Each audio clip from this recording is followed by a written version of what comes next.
Good morning. It's actually Sunday night. I'm in my bathrobe reading, but we last left him. Alicia's parents and Bobby's parents, they had that dinner party to try to figure out what was going on, and they kind of hit a brick wall. So, chapter 19. Whoopsie. I want to make sure I set my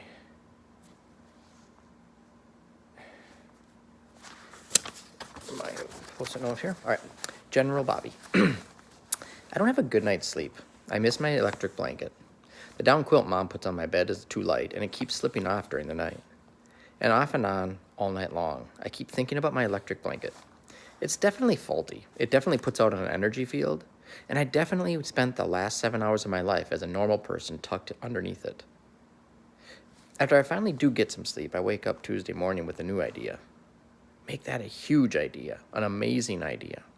Because if my condition did have anything to do with a bad electric blanket, there must be a lot of other people who bought the same electric blanket.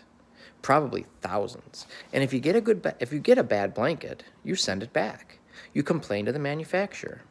There could have been a product recall. There would have been records. And if there are records, then there are names. Names of people. And it's just possible that any one of those people could be like me.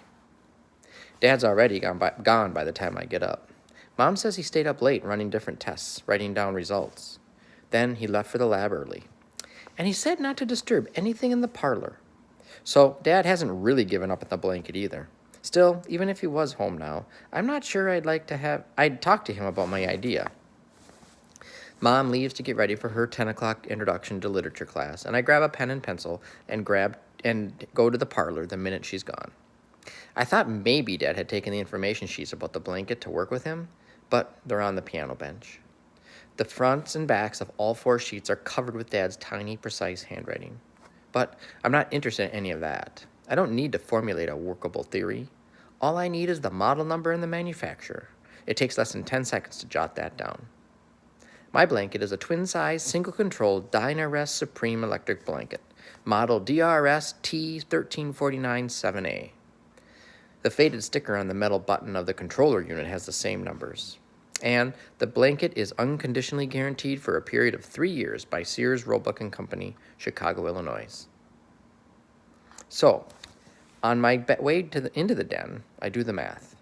The blanket isn't under warranty. Mom got me this blanket the first day we moved here from Houston, which was in March of my 5th grade year. I remember the day exactly. Cold and windy, no azaleas in bloom, no heated swimming pool in the backyard. Sears. You can't live in Chicago without knowing where Sears is. Sears Tower is the tallest building in the city, and for a long time it was the tallest building in the world. And you think if you know where the Sears Tower is, you know where Sears is. Wrong. That's an illusion, because I do a little internet search and learn that Sears moved their company offices out to the suburbs years ago, about 35 miles west. So far away, they can't even see their huge tower. I pick up the phone and start to dial the main number, and then I remember. I hang up, go to my room, get my mom's cell, carry it to the den, and dial again. Thank you for calling Sears. This calling menu has changed, so please listen carefully. If you know the 5-digit extension of the party you are trying to reach. And the recording goes on for about 3 minutes. I work my way through the menus and get to the consumer merchandise customer service line. Then I have to slog through 9 choices until finally I'm asked to hold for the next available customer service representative. After 14 minutes and a lot of bad music, a voice says, "Hello, this is Renee. May I help you?" I try to sound as grown up as possible, because nobody at any company ever wants to talk to a kid about anything. "Yes, Renee, I'm calling about a possible problem with my electric blanket." "Yes, sir, but first may I have your name and the telephone number?" So I give Dad's name and the home number, and then she wants our Sears charge account number. I don't have that card with me at the moment because all I really want is some information. "Yes, sir, I will be happy to give you information about your Sears product. May I have the name and the model number, please?" Excuse me. I give her the information, and while she's tapping away on a keyboard, I say, "I need to know if there's been a problem with this blanket." "Are you experiencing difficulty in using or maintaining your Sears product, sir?" This is tricky.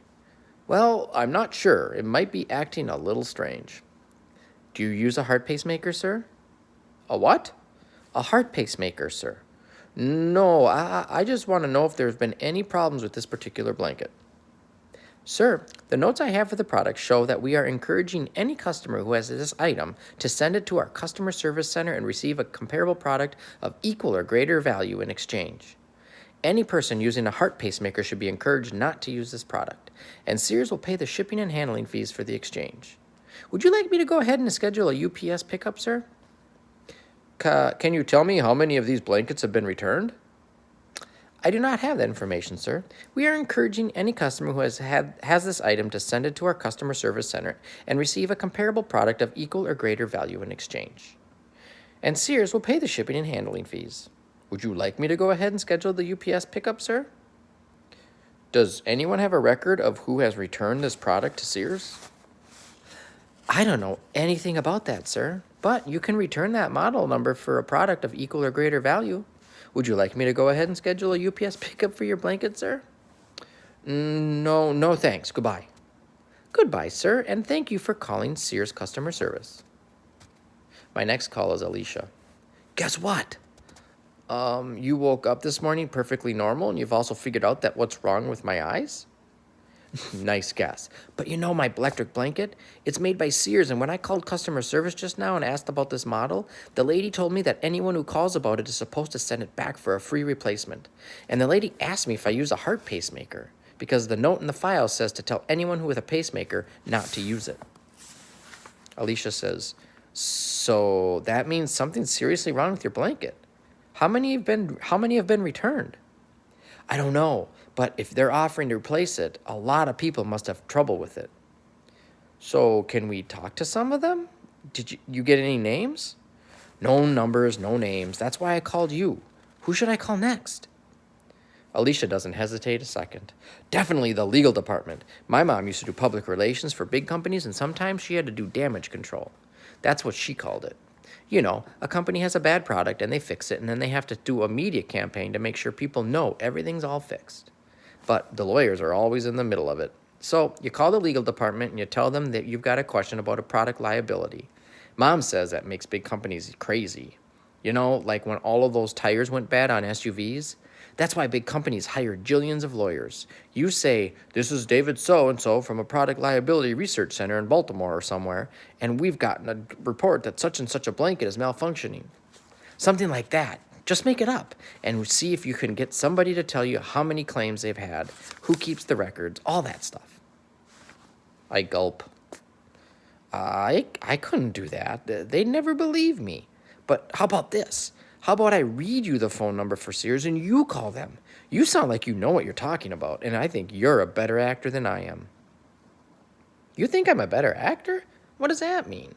You think I'm a good liar? Is that it? Geez, touchy. It's a compliment. I mean, you could probably sound like you know something, and I'm just going to sound like this dumb kid, that's all. So, will you do it? Alicia pauses. Okay, wait till I record the numbers. You got a tape recorder in your phone? No, my dad got me this tiny dictation thingy last year. It's like a notepad.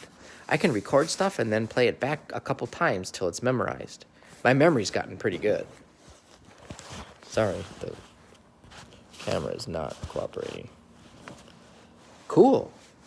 Then I tell her the information about the blanket and the number at Sears, and she calls me. She says she'll call me back. 20 minutes later, I've got my mouth full of English muffin and my cell phone rings. Hi, what's the news? No news. These people aren't giving anything away. What happened? I told the guy who answered in the legal office that I was doing a product liability inquiry about blanket model number so-and-so, and 3 seconds later, this lady named Amber Carson picks up. Real serious. So I tell her I'm investigating a complaint from a family in Chicago about this blanket, and right away she just shuts down, tells me nothing. I asked her how many complaints they've had. She says, I'm not at liberty to share that information. She says, send me a letter. And that was it. End of conversation. After a pause, Alicia adds, I'm sure they have a list of people who've returned those blankets, but there's no way they're giving out any names. And you think the records are in the legal department somewhere? Sure, in their computer system. They've probably got a whole team working on bad products and recalls and claims. But think about it. If you were them, would you hand that information over just because someone calls? No, I say, but who said anything about asking? If they got it, then we go and take it. Alicia laughs. You're kidding, right? Am I? There's a hard edge to my voice and a plan forms as I talk. You're the one who said I shouldn't just sit around for 5 days and do nothing, remember? So, are you ready for a little field trip? Alicia is stunned. What? Go out there and try to steal the information? And what do you mean, am I ready? What do I have to do with any of this? I'm the Greek warrior again, more like a general now, planning my campaign, getting my troops ready for battle. Simple. I can get inside the building, find the right office, get the information, and then print out a list or make a disk or something. But I can't carry floating paper or plastic around, at least not for very long. If I was a hacker and had a week to try to invade their computer system, I would.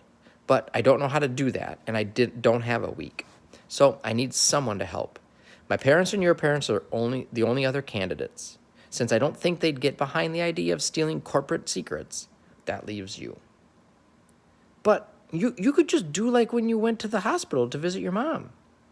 No way. Too warm today. If it's 65 degrees and you wear gloves and a stocking hat and sunglasses and a scarf around your face, you look like a bank robber. And then once I got there looking very suspicious, I'd have to have a place to take off my clothes and hide them and then come back and get them.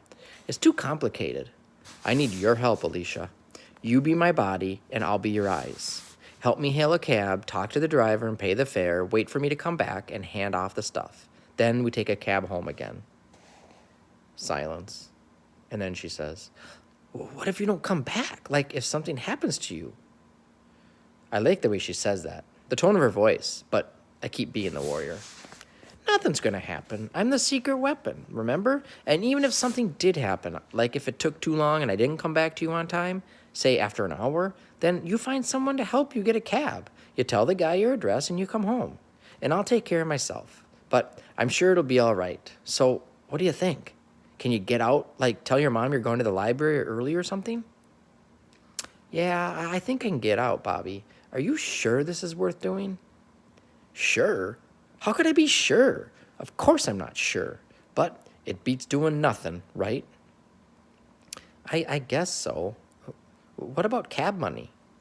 All set. I got enough cash, my own birthday money, and my own money, birthdays and stuff. And if we run out, I can just walk into a restaurant or some store and I'll help myself to the register. Or maybe I'll try a little pickpocketing. No response. I'm joking, Alicia. I'm joking. Not funny, Bobby. No smile on that voice. Come on, Alicia, lighten up. This'll be an adventure. Listen, you get all set and be sure to bring your backpack, and I'll meet you at the corner of 57th and Ellis in about 20 minutes, okay? And if you're not there, then I'll come back home and call to see what's happened, okay? Okay. Good. See you in 20 minutes. Then I push the end button to the phone before she has a chance to think some more. Because if she did that, really thought about it, she'd probably say no way. And maybe she'd be right. So I run up to my room, pull off my clothes, and roll up a handful of $20 bills. On my way through the kitchen, I stop and write a short note.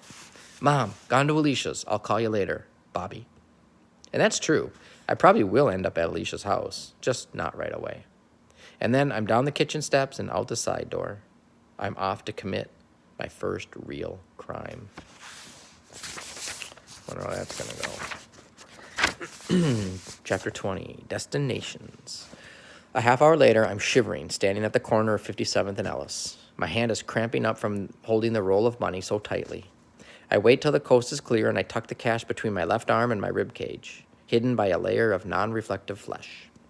Alicia's late. I look at the bank clock and decide to give her until 11:22. Then I see her tapping toward me and I start trotting the half block to meet her. It's too crowded, so I can't call out, "Hey, Alicia," or something. I get close and I'm about to say a quiet hi, but there's something about the look on Alicia's face that stops me. I look behind her and I see the problem. The blind girl has a shadow. It's her mom. Mrs. Van Dorn is about 30 feet back, holding a book open in one hand and glancing down at it every few steps so she won't look odd for walking so slowly. Falling in step alongside Alicia, I whisper, "Don't stop and don't look toward my voice. Your mom is behind you." Without breaking stride or turning her head, Alicia hisses, "I know. She can always tell when I'm lying, and it makes me crazy. And she's so stupid that she thinks I can't tell when she's following me. Our front door makes a squeaking groan, and I can hear it a half a block away." "So, what are we going to do?" "Go to the library like I told her, and once I'm there, she'll get bored and leave." We get to the library, and Alicia goes in and up the elevator, and her mother just sits down on a bench out front, reading her book and glancing up at the doorway now and then. The look on Mrs. Van Dorn's face makes me feel sorry for her. She seems so sad and alone. She's wearing the same look I keep seeing on my mom's face. I'll walk quietly into the den or the kitchen, and Mom will be in the middle of something, but stopped, not paying attention to the computer or the book she's reading, and she'll have that same kind of sad, distant look in her eyes. And I always have the feeling that she's thinking about me. I think Alicia's mom must do a lot of worrying, too. 10 minutes go by, and then Mrs. Van Dorn gets up, heaves a big sigh, puts her book under her arm, and starts walking slowly back toward her house. She can go be sad and lonely at home. When I'm sure she's really gone, I go up to the 3rd floor of the library, find Alicia, and in 5 minutes we're looking for a cab to take us to the Sears corporate headquarters in Hoffman Estates. The first 2 cabs refuse the fare, and I don't blame them. It's about a 45-mile trip. The 3rd cabbie looks at Alicia and says, "For you, $55, one way, okay?" I whisper, "Okay." Alicia nods to the driver, and we get inside. When we're settled, I take her right hand and pass my money into her palm. Our driver heads straight for Lakeshore Drive. There's a thick metal and plexiglass divider between the front and back seats. Plus, the driver's listening to some tinny music. Greek, I think. So, Alicia and I talk softly about the plan, which is pretty basic. I go snoop, she waits, I come back, we leave. But where should I wait? I can't just hang around in some lobby for an hour. Of course you can. Lobbies are made for loitering. Great, I just love to loiter. So I say, fine, here's a better idea. When we get there, you can ask somebody where you go to get a job application. Alicia wrinkles her nose. A job application? Me? Sure, companies love it when people like you apply for jobs. The eyebrows go up. People like me, she says. You mean people with disabilities, right? Go ahead and say what you mean, Bobby. I know I've got a disability, okay? I'm not a baby. Just say it, though. Disability. The driver is craning his neck, looking at Alicia in his mirror, uneasy about this angry outburst from his lone passenger. I whisper, "Shh, the driver, okay?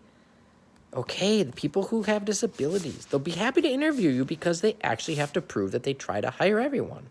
It's a federal law or something." Alicia hisses, "It's called the Americans with Disabilities Act, Mr. Smart Guy, and I know all about it, okay?"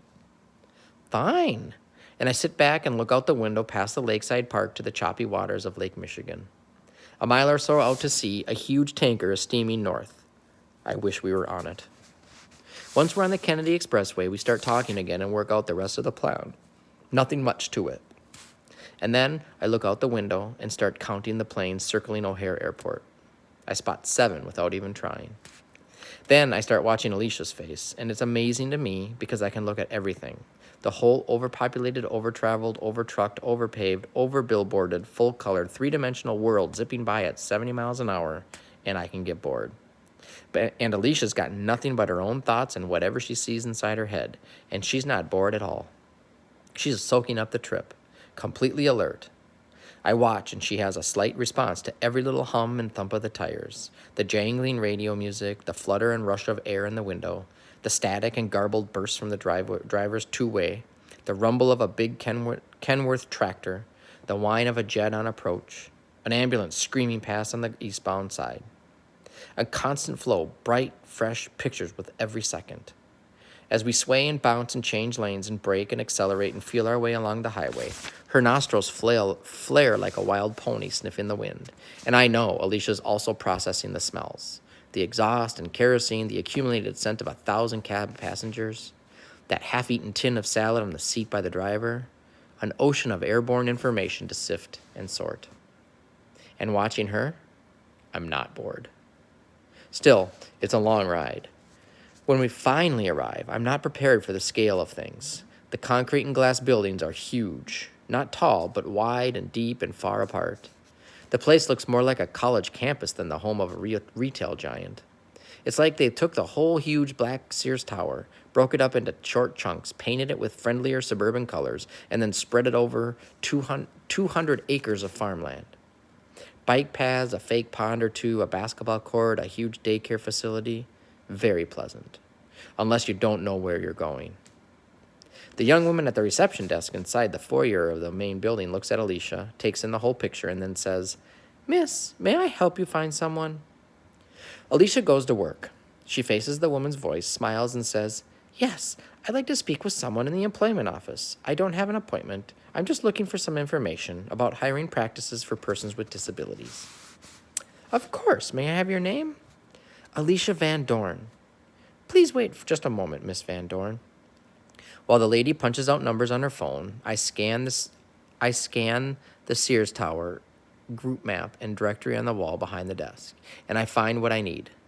Legal services is in the building about a quarter of a mile away. I make a mental note of where the employment offices are, and now I can leave. That's what Alicia and I planned. She's going to do her thing, and I'm going to do mine. When I'm done, I find her. It was 11:45 when we got out of the cab. The deal is that if I don't find her by 1:15, she has someone call her a cab, and she goes back to the library in Hyde Park. But I don't leave. I wait, and I can't talk, but I tap lightly on Alicia's cane, and she stiffens, then smiles slightly and motions with her head and eyebrows, urging me to get going. But I wait anyway. About 2 minutes pass, and a young man wearing chinos and a blue dress shirt with a loud tie comes out of a corridor and walks right over to Alicia. "Miss Van Dorn?" Alicia turns and smiles. "Yes?" "Hi, I'm John Freeman. I'm with personnel, and I'd be happy to try to answer your questions. Let's head this way. Would you like to take my arm?" He turns and offers his left arm, elbow crooked just right. He's helped blind people before, and he looks like a nice enough guy. Alicia says, "Thanks," lifts the end of her cane off the floor and takes hold of his elbow. And they're off. And now, I've got 1 hour and 10 minutes to find the names of some unhappy customers. That's where I'm going to stop today. Cooper, you better be watching the World Series. The Dodgers just hit a home run, so it's 4-2. Anyways, I will see you guys a little bit later. Or maybe you'll watch this at night tomorrow. But anyways, see you, bye.